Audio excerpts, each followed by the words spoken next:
I'm really excited to share these secrets, Deanna. But maybe before we share them, Yep. kind of explain who we are. Chances are, if you're listening and came across this, you probably know who we are, but there might be people that don't know us after the fact, so it's good That's to true. describe. So, Deanna, do you want to go first? Sure. Deanna Spurl. I'm co-owner of Bear Icebox Communications. We are married, if you didn't know that, by the last name, yada, yada, yada. My role is the Director of Client Services. I have over close to about 15 years in customer service. And really what I bring to Bear Icebox is being an advocate for our clients and also for our team, just so that we all have what we need and that the clients are happy, and we can make adjustments as needed. Mm-hmm. Bob Spurl here. I am the managing partner. I love saying managing partner. It sounds like we're like a financial institution. I know, when you say that, it's like, Managing partner of should Bear I say Icebox. I'm a managing partner? I don't know. On paper, I'm the president, but I'm also the director of PR and also the janitor. I do the dishes at the office too as needed. But then I've been running Bear Icebox since 2016, and since then we've had steady growth year over year, both across regions and client. So we actually have worked with clients in more than 25 countries at this point, which is exciting. Several different industries that we focus on, but the core of what we do is helping people understand, identify needs, and do actual tactical work in public relations and communications strategy. So today, I'm going to be sharing 7 PR secrets, working with Deanna. We'll be kind of teasing them together. And the reality is this is like sort of a primer PR 101.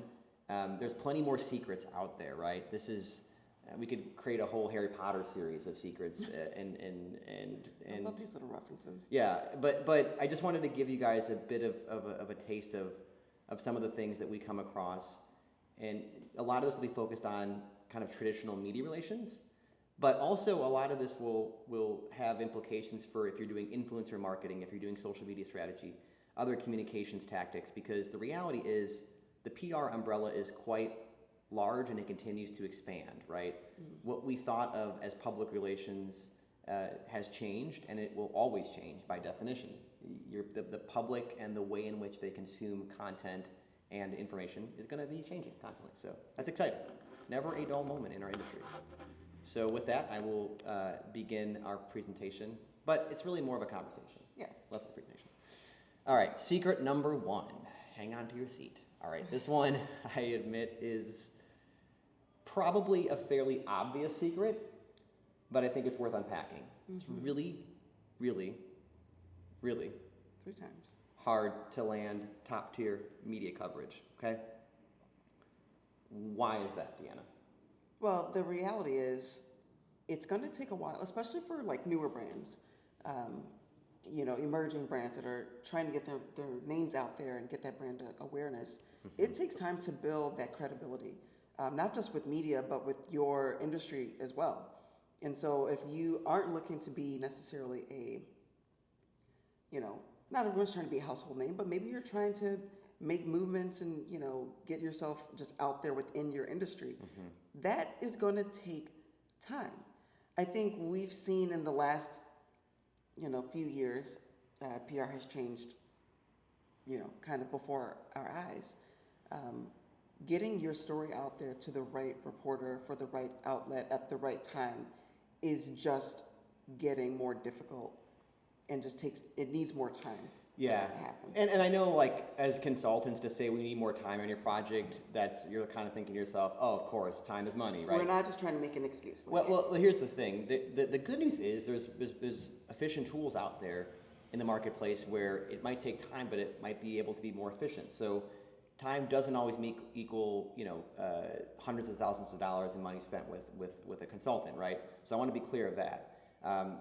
The secrets we're unveiling, I think, can help you whether you're a team of 1 or a team of 100 marketers, right? But the reality is, unless you have major news or funding or making acquisitions, or you're selling a company, or you've got like a scandal, typically there's a long runway before you receive top-tier coverage. So the reality is we all want positive top-tier coverage. There's ways you can get top-tier coverage very quickly. Just Just ask, Sam Bankman-Fried. It's a pretty quick road to that. We don't want to go down that road, Yeah. though. So the opportunities are rare. Let me just explain one that's very sort of front and center for me. A former Wall Street Journal reporter, and I say former because he was part of the layoffs that continue to happen in media. I pitched him a couple of stories over the years. He told me one time that he only wrote 5 stories that PR people pitched him over a 3-year period. This person wrote hundreds of stories, right, in the Wall Street Journal, and only 5 of them had their origins from a PR person. 2 of them were from me. So I gotta say, 40%, it's great. What I will say about you, Bob, is you do a really good job of like writing short, concise, and informative pitches. That's another key here when it comes to trying to get in front of media, not just to write about you, but like think more broad, think beyond just your organization or your thought leaders. When you can write a pitch that gets in front of a reporter, they are receiving hundreds, thousands of pitches on a weekly, daily basis. If you can write something that strikes their fancy, piques their interest, that is a skill that is worth working on. Yeah, no, it's something that we train our entire team on. Our team gets this because there's limited time. I'm a former journalist, and I got pitched some really bad stories over the years. And really, this is one of the secrets within this to land Tier 1 media coverage. Make it less about yourself. Mm-hmm. Offer a unique or contrarian perspective that kind of furthers a story that a reporter might be working on. So this is super important, right? Step outside of your product or service and figure out what kind of angle you can share that makes you sort of different or unique. And another way to get top tier coverage, in my experience, is sharing original data that furthers a trend or sheds light on an issue.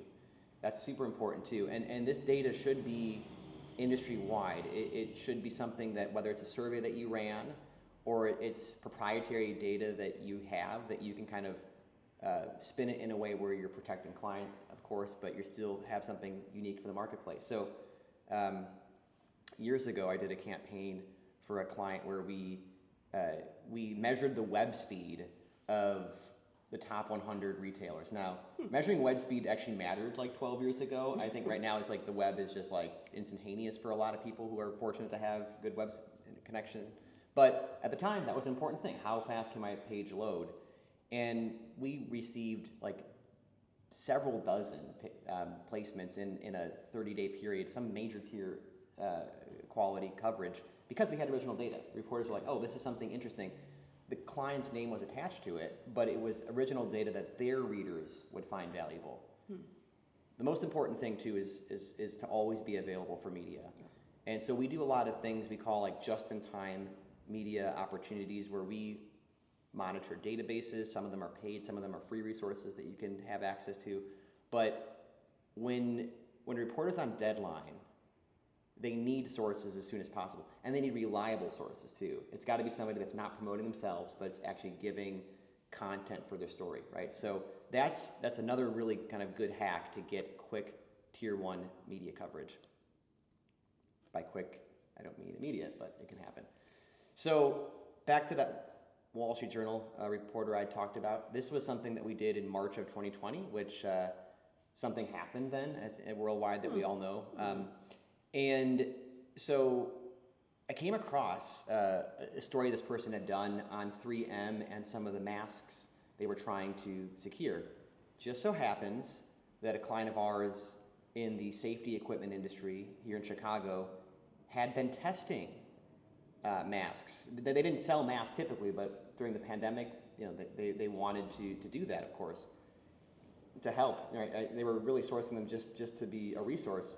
And they were testing these and realizing that some of the masks they were shipping from other countries were not adhering to the requirements for an N95 mask. That's huge. Which is really important when this was like life or death at the moment. We had no vaccine. We didn't understand how to cure COVID. We didn't know what it was, right? And so people were understandably freaking out, especially like frontline workers that had to get back to warehouses and to institutions. And so we helped our client become a safety leader. They had this proprietary data from the testing they were doing, shared with the reporter, and we had this like front page type story. It had a photo that we shared in the client's, in their facility, their name attached to it. You can't like ask for a better story than this. And the reporter won a New York Press Club award, which New York Press Club is pretty prestigious. I'd say maybe DC is more prestigious, but New York's pretty close. And so all in all, it was fantastic for our client, really solidified them as safety experts, which was huge for them during COVID. Here's another example too of a client of ours in the commercial real estate space. So we had done some research on people shifting from the coast of California to the inland of California during the pandemic, more flexible schedules, hybrid work opportunities. We had done an actual industry trend report, which is something that we do for our clients, which takes into account proprietary data, some like desk side research, but presents something of value to media that they can pull from for stories and have like an objective, educational, informative piece of content. This landed the front page of the New York Times real estate section. And our client received like 4 times the amount of leads over a 6-month period. And these are leads that are, for them, are few and far between, and they're super important. And so the reason I bring this up is, this took 3 to 6 months, both of these stories. Well, the WSJ story was faster because of COVID. So that's sort of an example of a timely sort of story. But that's how you land tier 1 coverage, and it doesn't happen overnight. Secret number 2, audience size matters less. Size is increasingly less important in PR. Okay, just PR though. All right, come on. So what do you mean by that? Are we talking like, unique monthly visitors, what do you mean by the audience? The audience that could be unique monthly visitors to a website, number of listeners to a podcast, number of people subscribing to a magazine. Even if you're doing influencer work, the number of followers that their social channel has, the number of people that are on their newsletter. I'm arguing that matters less in a fragmented media landscape. So the fact of the matter is, what matters more is target audience. Who are they speaking to? What is the quality of their audience, and how relevant is their audience to your potential customer base? In today's landscape, it's 24/7 news cycle. People are constantly being bombarded with news. So they're scrolling through TikTok, they're scrolling through news feeds, and they're just getting things so instantaneously. It's really some of these things that are that allows them to take a step back, or find their niche. That's where you sort of see the outcome of this. So here's a quick question for you. And if you've got the comment section, I would love. This is where I'm asking for audience interaction. So please put something in here. We had a client.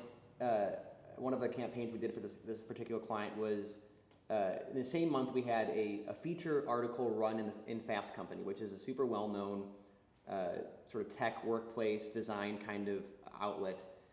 10 million monthly visitors, big magazine, sort of glossy. And this was like a home run piece we had for a client. Super excited. Yeah. That same month we had them on a podcast in some kind of obscure legal podcast on the Compliance Podcast Network. Like 10,000 monthly listeners, probably less than that, right? So you've got 10 million monthly visitors, big national news website versus a small homemade, sounds like it's homemade kind of podcast, all right? The client received 10 times more leads from one of those channels. Guess which one it was? Can you guys put in the comment section, do you think it was Fast Company or the podcast? I'll give you like 30 seconds. I want as many guesses as possible in the comment section. I don't know if they know the answer to this question because it's so difficult. Actually, it was 100% the podcast. Yeah. And I think the reason why, again, that audience, though that's a targeted group. Those are folks who are listening, not just scrolling through something. They're listening with intent. And when you can find that type of audience who are ready to make a decision or make a move or can be influenced by the things that you are telling them, and you're either inspiring them, educating them, informing them, that's the sweet spot. That's where you really want to be with your PR efforts. It's great to get the tier ones. Those are amazing things you can put on your website, your bio, your everything that as seen here, right? It's brand validation. 100%. But if you're looking for that piece of content that's going to really get you, lead generation or get you, buyers or just get eyes on your business, those people, consider all of your options, no matter what the size of the audience. Yep. I think that's really good advice. All right, secret number 3. The secret here is what I call the PR placement paradox. I like the alliteration of PR placement paradox. How to extend the life of PR placements. This is the ultimate paradox, because placements, here's the paradox. When you get a placement in today's media landscape, because things are so fragmented and moving constantly, the actual sort of hit goes away almost instantaneously for most, if not all, media outlets. Right? We talked about that podcast that had a ton of leads, and there's other opportunities like that. But the placement itself, if you think getting into even the New York Times is going to help you increase your revenue by 2x over the next 3 months, you're sadly mistaken. Like, there's definitely blips, and I've done this. I had a client on CNBC Power Lunch. This was years ago, and so when more people were watching TV, they sold $1 million+ multi-unit franchise deal from that one placement, which is awesome. Another client on CNBC that continues to get franchise leads from an article from 8 years ago. Wow. So there's definitely, there's still continued shelf life for these placements, right? I'm not saying that. What I am saying, though, is that immediate hit, you got to do more than just accept the fact that a publication covered you. Yeah. What do I mean by that? Here's what I mean. The initial hit wears off faster than ever before. It's like that iPhone that after 2 years just decides to leak battery life, Oh, That's sort of what it is. sore subject. Yes. But paradoxically, you can ride the high for longer than ever before with the right repurposing strategies. That's what I'm talking about, right? The initial hit matters less, but the long-term play is more significant and more available than ever before. What do I mean by that? You can do things like LinkedIn or social ads leading up to and after placement campaigns. You can leverage PR across other marketing channels. This is really important. If you do a newsletter, if you do a drip campaign, put earned media into that story. Share that. Express that validation. Get really creative with it. I mean, creating mini videos, mini talks, mini infographics, things that will be sort of evergreen, right? For whatever that piece is that really talks about your brand in the way that you want. Getting creative with the way that you use an article that got placed is going to, to Bob's point, that's going to carry. You can use that for up to 8 years. Yeah, making sure your media is on your website too. This is super important. Not just having a news channel, but consider creating a blog around the article and the content in the article so that you get maximum SEO value from the topics in said article. Have an as seen on your homepage of your website with some of the media that is most respected in your industry. Use it at trade shows, right? Have a QR code where people can scan your recent wins. Have some of the coverage featured in your booth. I'm just surprised by the fact that a lot of people don't leverage these third-party validation experiences. They instead spend tens of thousands on designing, which is understandable, designing their own content. But if you can kind of incorporate what people are saying about you, that's where really you can be the hero in the story, right? And showcase what you're doing and having somebody tell your story for you, right? Not just you talking about how great you are. Tracking backlinks and offering downloadable educational content. We talked about this earlier, but those industry reports we've done for clients, we've gotten tier 1 exposure because we had unique content. It doesn't happen overnight, too. That's the thing. And I tell clients, when we create a trend report, that's something we're going to use over the course of weeks, if not months. We're going to incorporate that into multiple campaigns, but that downloadable content will have value in the long run. And the more that we track backlinks from those things, the more that we integrate with an SEO team, the more likely that you're going to see the ROI in the coverage you're getting. Speaking of ROI, we do have a 9-point ROI framework. It's available for download on our website. Oh, yeah. It's free. BearIcebox.com. You can go to our resources page. But having a realistic ROI discussion about why you're doing PR or communication strategies is super important. We'll get to a little bit more of that later. Secret number 4.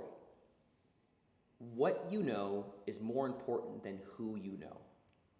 Can say that again. Well, I get this question a ton when, less now, but no, I still get this question a lot. Somebody will call, a prospect will say, well, what media do you know in this industry, right? It could be an industry that I've worked in a number of times. And I tell them point blank, oh, I know the media there. But just because I know them doesn't mean I can guarantee us coverage. Mm-hmm. We need powerful stories. We need to uncover and unpack stories that are going to be relevant to that outlet. And a great story is going to get coverage regardless of existing media relationships. Remember that Wall Street Journal report I talked about? That started from a cold pitch. I didn't know this person. Wow. We ended up becoming friends. We ended up getting drinks together. He called me after he got let go. We were talking about what his next steps are. But that's because of an initial cold outreach. So my point is, there's people that are in our network. Other agencies have tons of reporters in their network. But reporters move frequently. They get downsized. They go to different outlets. So the story is the king or the queen. I just want to throw in there, if you're reaching out either to a PR agency or you've hired a freelancer or you have an in-house team. Yeah. Look at what your story is. Like, that's a step that just can't be skipped. I think what Bob's saying here is you're excited, your brand is excited, you want to get out there, your CEO is ready to get in front of something. But if it's not newsworthy or if it's not, frankly, all that interesting, mm-hmm. You can't just go to a PR agency and say, hey, well, we want to tell this story, go ahead and do it. Look at that, revise the story, update the message, retarget, like who are you trying to get in front of? Yeah. To tell the story to? What I would argue is if anybody's read the book Story Brand, it's fantastic. I would recommend reading it. It's a sort of an iconic marketing book, and you can Google Story Brand on Amazon, download it for a few dollars, maybe like $10. But the whole concept of Story Brand is when you're creating a marketing message, you're not the hero. Your clients and customers, they are the hero. Mm-hmm. You are the sage that guides them to their moment. To use that in PR, when we're pitching media, our clients are not the hero. They're the sage, they're the guides, they're the wisdom, they're the ones focused with wisdom that are the sources for the story. They're not the hero. And I think those are some of the most powerful stories. So I've worked with nonprofits over the years, and the best placements for nonprofits are about the people they are helping.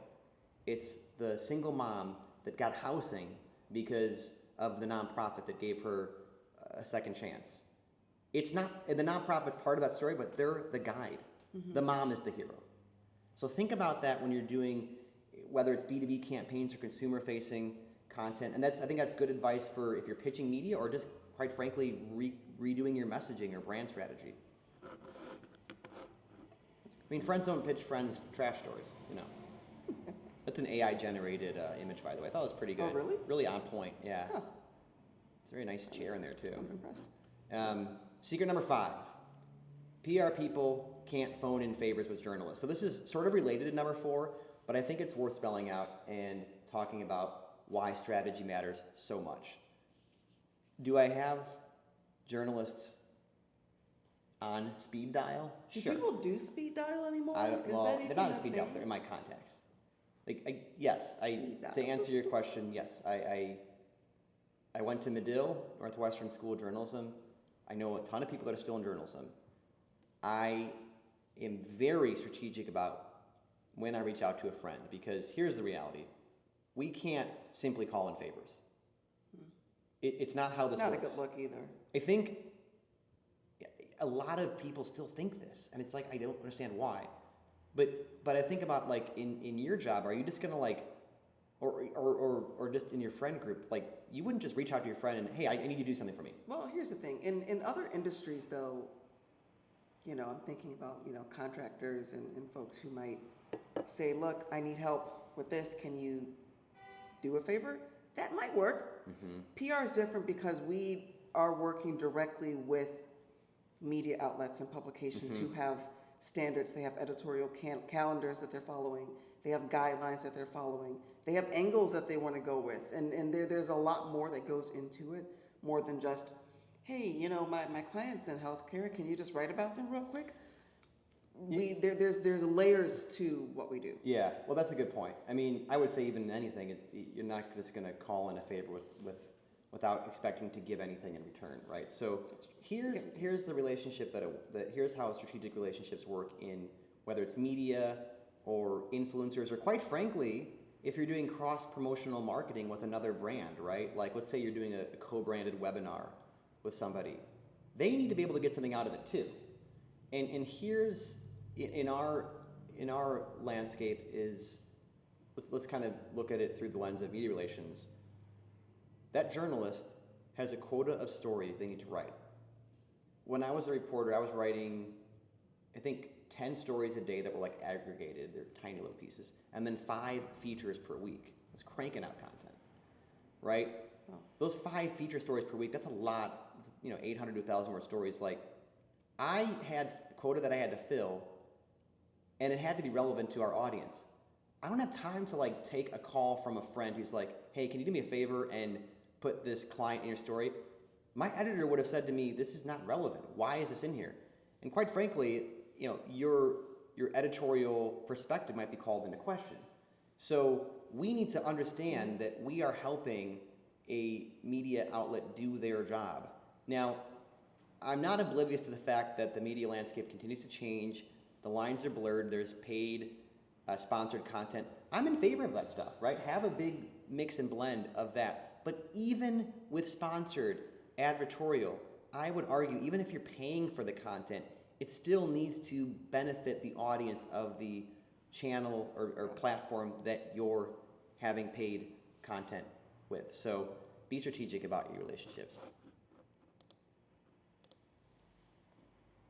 Secret number 6. And by the way, this is the second last secret. So I want to say, in the remaining time we have, if you've got any questions, feel free to share them on the comment section of the LinkedIn Live. We will answer them at the end.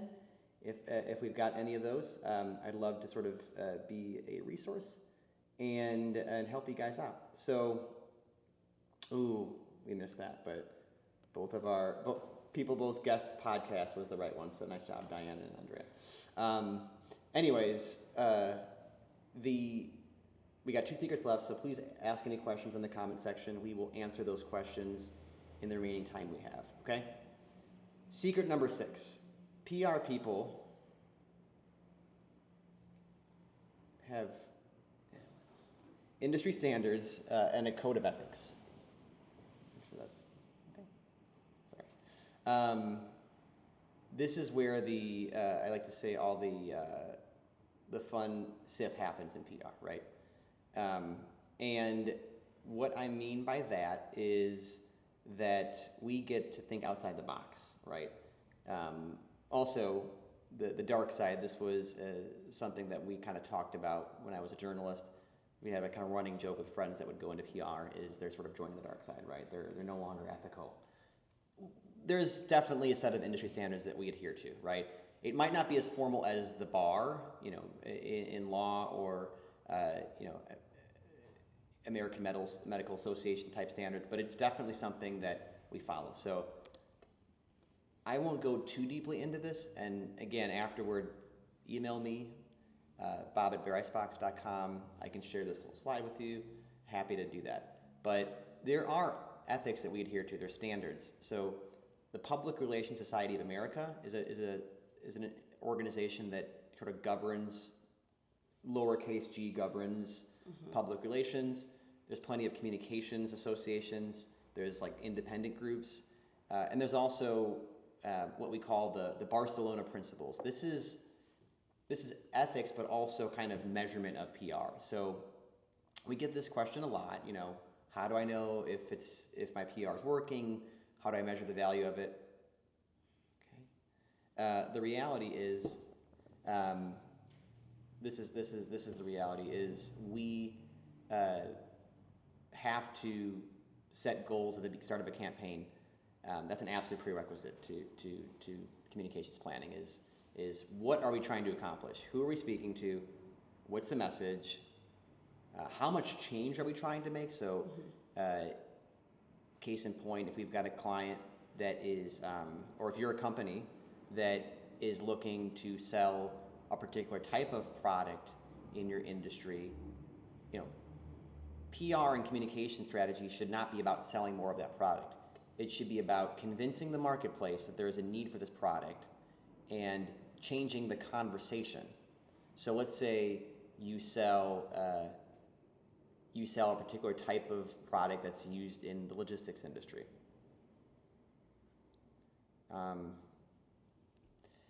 What the question becomes, what conversations do you want people to have at that future trade show that showcase that product, right? Or that make them talk about that product. I'll go through these quickly. All 7 are in here. Yep, we got 7 of them.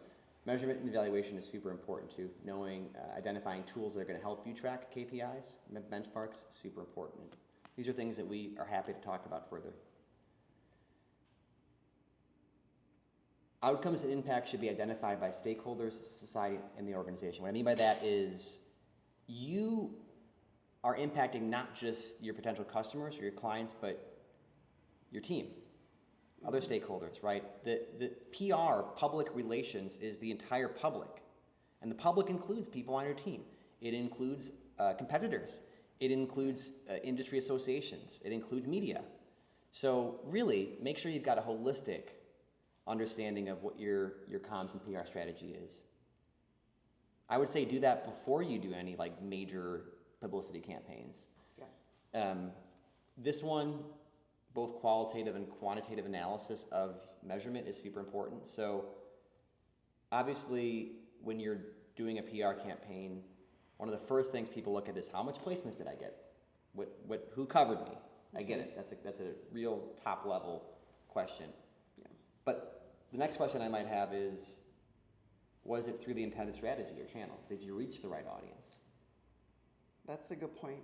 Sometimes when you look at these data points and you are analyzing where your message actually hit, you might be surprised at where your audience found you, where they keep coming back to, and so just being aware of that and constantly being able to stay up to date with where your audience is going. We talked about earlier. People are finding ways to consume their news and their media almost any possible way, any outlet. One of our neighbors, he still gets his news thrown to his door every morning. So, I mean, there's so many ways to find the audience. So, it's a good thing to think about. And you want to know what the audience concluded, too. Like, you can measure this through surveys, through sentiment, tone analysis. All these things are tools in our toolkit to help people understand the impact of their PR.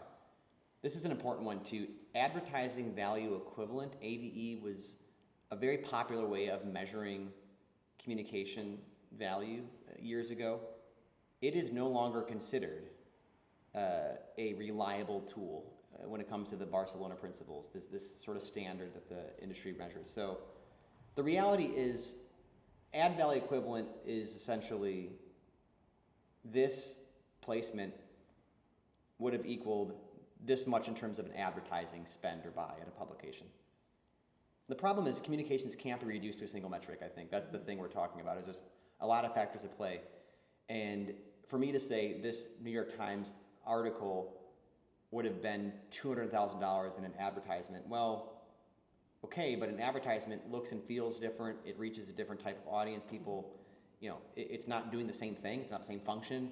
And so I think it's hard to like put a simple financial value to the effectiveness I of think this is a really good principle to talk about. I know periodically we will still kind of get this question from prospects looking to possibly gauge how much they want to spend or what the value of PR is, and the reality is that this isn't one of the ways it truly answers that. No, I mean, you're going to know over time if it's valuable, if you're increasing sales, if you're getting more leads over time, if it's part of the larger ecosystem.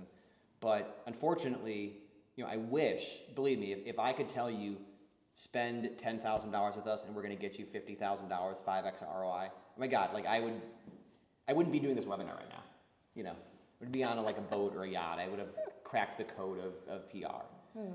Holistic communication measurement includes all relevant online and offline channels. What Deanna just said is spot on. That neighbor of ours that gets the New York Times every day, there's value to that person having that information that way, right? And being still a part of physical channels at times. But also there's value in being on TikTok.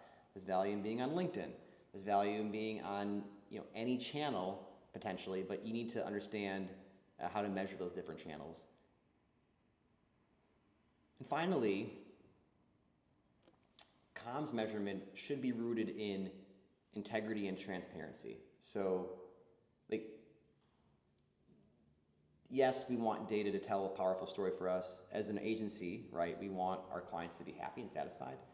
But measurement practices need to be transparent, valid, and replicable. Yes. So we have a 24/7 activity tracker that we share with our clients. We share the metrics with them. We have that conversation about what's working, what's not working, and then we pivot if things need to change. And I think that's in short, communication measurement needs to be. In short, but also the communication between you and your PR agency or your freelancer or whoever needs to be very, very clear. So ask the right questions. If they are following their code of ethics, they should be answering them appropriately. All right, last secret. In the remaining time, we'll see if we've got any comments or any questions from the audience. Let's see. Refresh the page. Oh, sorry. Let me do that real quick. See if we've got some questions here. No questions yet, but let's finish up with our. Good. All right. So AI has a long way to go before it can take over your PR campaigns. Okay. But it can help, and probably could do an entire conversation on this topic, right? Candidly, but the fact of the matter is, many agencies, including ours, are experimenting with AI tools. I just invested in a pretty expansive AI course for executives, and I wanted to understand how AI can help augment our campaigns, can help us potentially deliver really strong, maybe hybrid types of campaigns, or even supplement or help people that maybe can't afford a larger agency. The reality is, don't be afraid of it. Use it and understand its limitations, right? So there's tools like ChatGPT, Claude, Perplexity.ai, and many others that companies are experimenting with to figure out, how can this help me with research? How can it help me with editing, with ideation? It's a great way to enhance PR practices and streamline workflows. It's a way to potentially reduce time and some of the tedious tasks like research and data analysis. So I would encourage you to try that, right? Have ChatGPT write you a press release. It's kind of funny when it comes out because it's so literal. It doesn't understand anything about who you are. Be prepared to make your edits and put the personal touch to everything. And also keep in mind that media outlets are still not fully accepting AI generated. So if it's not a shortcut, it's not intended to replace your actual thoughts and organic pieces that you're going to be writing. But it's a way to help at least get the ball rolling. Yeah. And then, of course, there's cons, right? Still has a long way to go. So AI still lacks the emotional intelligence and creativity of humans. I think we all know that. That's crucial for understanding complex interactions and storytelling. So I tell our team this, every pitch has to have some dramatic element, right? We just watched The Godfather this weekend, one of the best movies of all time, I would say. Can't believe we waited till our I know, mid 30s, that's but brutal. you know. Yeah. And so the reality is that's an absolutely amazing, powerful, dramatic story, like to the extreme, right? But when we're pitching media, they're telling a story. Stories have beginning, middle, and end. They have some sort of problem or drama or villain, right? And maybe the villain is an industry that you're in is not seeing where to go. Or the villain might be like our own limitations, or the villain might be I like this analogy. AI or automation, or whatever the villain is. Like you have to have some villain that is going to sort of entice people to read a story, right? And AI just it can create stories, it can generate things, but it lacks the emotional intelligence, I would say, that we have. Also, human PR pros, or just you, if you're a team of your own, can empathize and build relationships, and you understand the nuances in ways that AI cannot. So that's where I think understanding, okay, I should maybe wait to reach out or follow up with this person until tomorrow because, you know, it's because of what they did in the past or based on my own personal experience, right? Or what's happening in the world. Right. That can pivot. It's also not going to advocate for your brand and know how, when, why to position you in front of the right audiences. So I think it's getting there, and there's different groups that have done research saying, like, I can't remember the exact group, but basically 25% of PR jobs will be replaced in the next 3 to 5 years.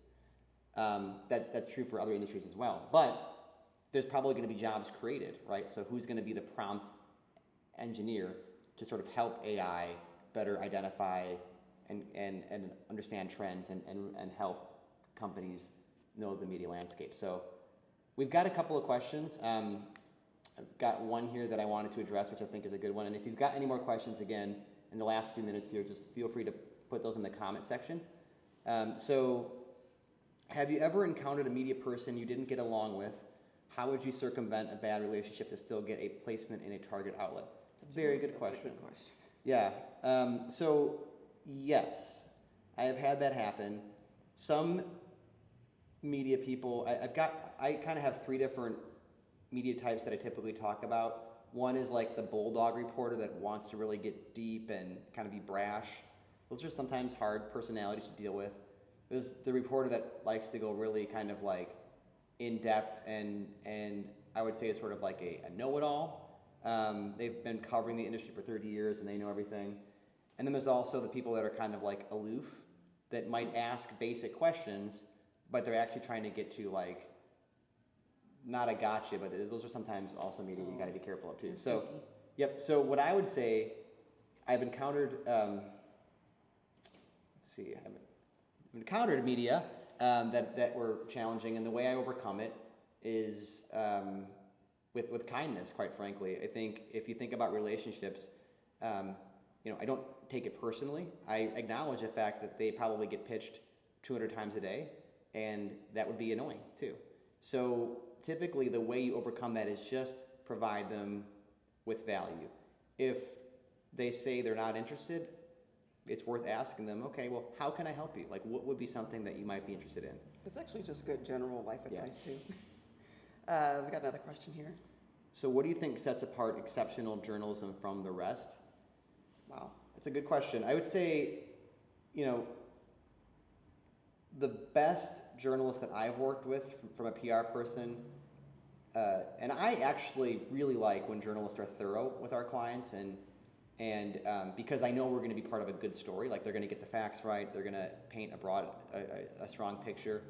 And the best journalists are inquisitive, they're thoughtful, they contextualize, like they stick to the facts, but they're contextualizing for their readers, right? So a reporter is sort of just saying what's in front of them and sort of verbatim, what a source said. But in the work that we do in business to business public relations primarily, it's really a nuanced, it's nuanced stories that are kind of talking about trends or shaping ideas in an industry. And the best journalists, while they speak through their sources, they're able to contextualize and help readers understand those trends. So, if that's the answer to the question of what makes a great journalist, what makes a great source is somebody that can contextualize, provide thoughtful analysis of where an industry is going, and help readers understand more about an industry. So that's really the best sources have the same instincts and traits as the best journalists, and that's what makes them great sources. We have a client, we're seeing her in a couple of days. She's amazing. I've worked with her 4 different times over the last decade plus. She is absolutely amazing. I would say, I'll say the company, 65 Incorporated, they're on our website. Diane Omdahl is like the Medicare expert. I mean, you look at Diane Omdahl, Medicare, the amount of tier 1 stories that she's in is absolutely insane. This woman is is just nonstop, like powerhouse in media. She knows her stuff. She does. She knows how to talk to the media. That's what and it is. to give them what they want very concisely. That's what it is. Now, as an agency, we're grateful when we get to work with her because it makes our job easier. But the reality is, I've been on calls with her with media, and she doesn't have an agenda.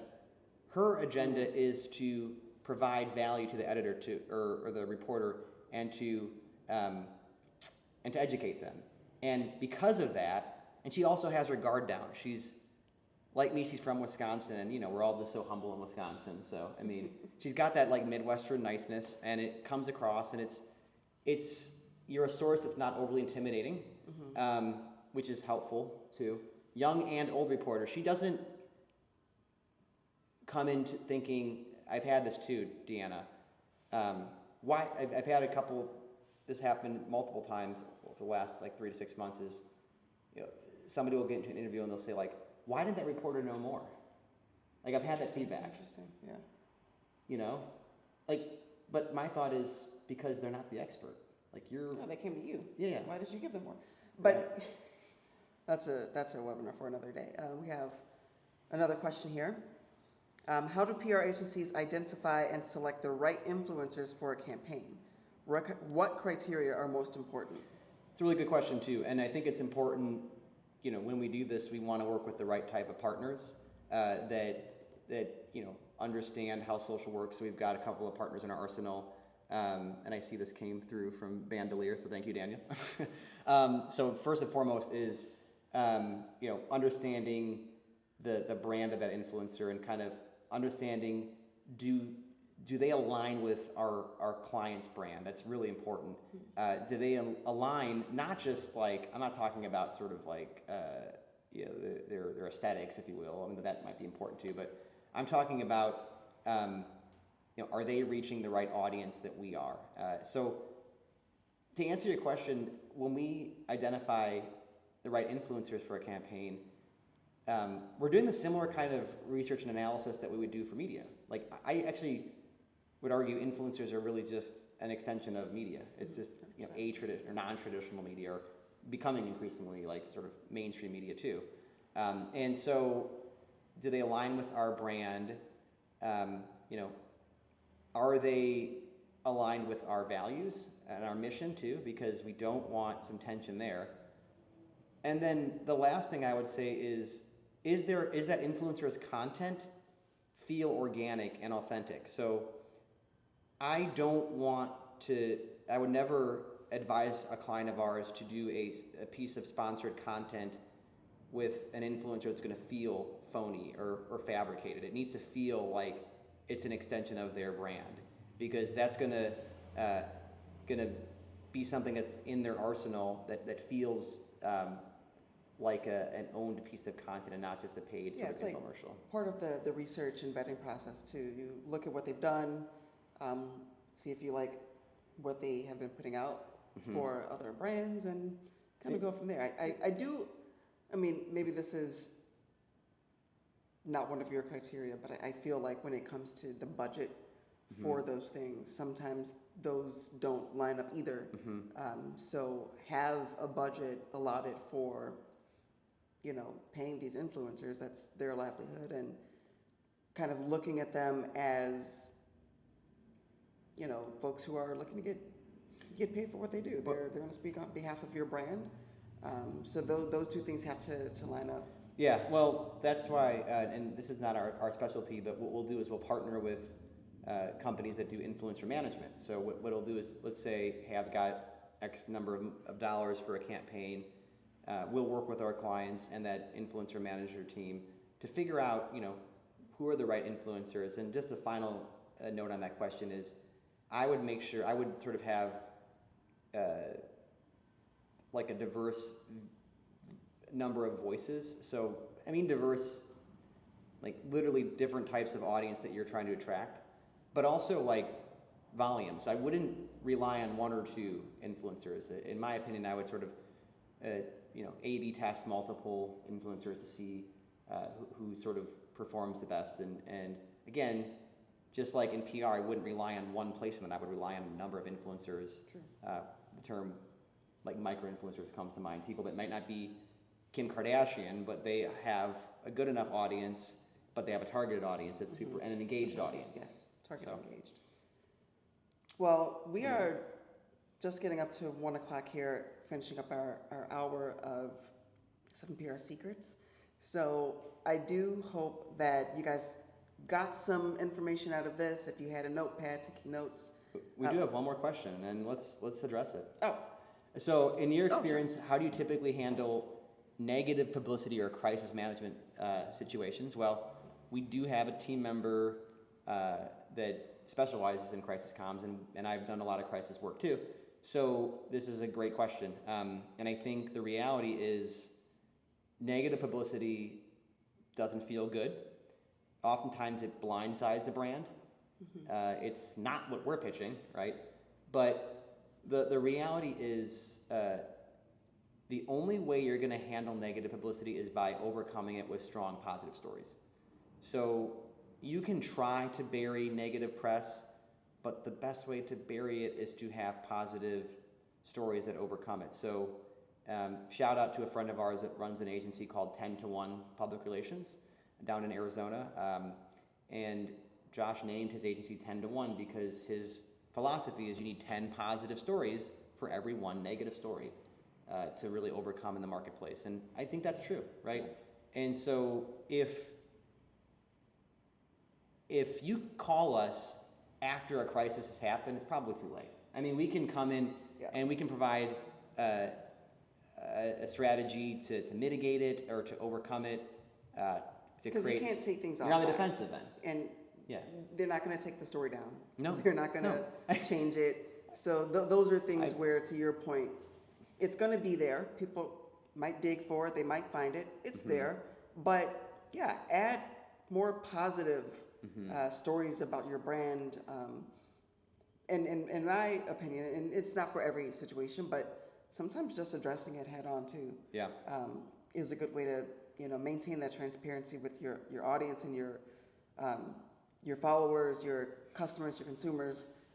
They don't want to see you hiding behind a public relations campaign. Sometimes they want to see you come and say, look, I messed up. This shouldn't have happened. Here's how we're going to make it better. That's what I would do. But hopefully I don't ever have to do that. It's definitely layered. I would say the best way to prepare for a crisis management, or the best way to prepare for a crisis is to prepare for it before the crisis happens. Yep. Have a plan of attack, have a crisis playbook, and then when the crisis happens, and sometimes it's related to revenue, sometimes it's related to so many things. Sometimes it's things outside of the company's control, but have a plan of attack for it when that happens. So thank you everybody for joining us. We look forward to future conversations on LinkedIn. And any other questions come up, reach out to us. You've got our email. You can connect with me on LinkedIn, or Deanna too. And I just wanted to thank everybody for attending, listening. I hope you got some value from this. And until next time, thank you.